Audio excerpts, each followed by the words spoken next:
Sing the Carly Principle. And you'll find out why it's called that in a minute. But it's really about worrying about how others think of us can greatly impact our emotions, usually in a negative way. What's fascinating about this phenomenon, it's been around for thousands of years. Let me tell you an Aesop fable. Aesop, if you remember, was that famous philosopher, and he wrote a fable that related to this principle about 3,000 years ago. It was about a father and his son, and they're selling their prized donkey, and they had to take their donkey to the town to sell it. Well, as they walked their donkey to the town, they had to go through these small villages. And so as they're walking through the first village, someone yells, "That's really stupid. Why doesn't one of you ride the donkey?"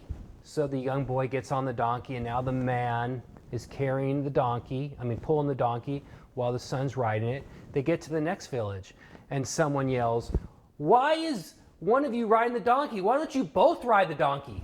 So the old man now and the young boy are both riding the donkey to town, and they get to the next village, and then someone yells, "That's not fair to the donkey.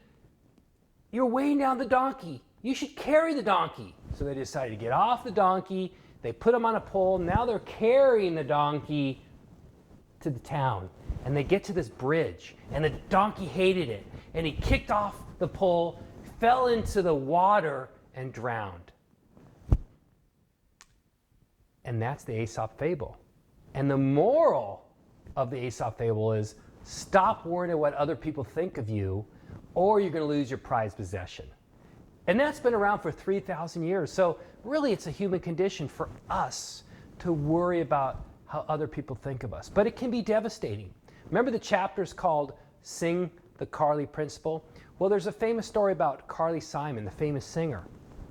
When she was a young girl, she had a stutter so bad she could barely speak.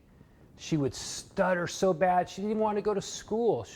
Then finally her mother said, "Stop worrying about how others think of you. Start thinking about others." So she started volunteering her time. She started really working with others. And all of a sudden, her stutter went away because her focus wasn't on herself anymore. It was on helping other people. And then she became a famous singer. So it shows us when we're totally focused on ourselves, it creates a lot more pressure. When we focus on other needs, when we focus on doing good, when we focus on giving back, it takes away from the pressure. So when you're giving a performance or giving a speech or performing in a sport, when you're so concerned about how others perceive you, you're going to choke. You're going to perform poorly. So you've got to block that out of your mind. You've got to just focus on doing the right thing, doing what you know is right, and you will perform much better. Sing the Carly Principle is about letting go how others perceive you. It's very difficult, but once you do that, you will be much more emotionally tough and be much more successful in everything you do.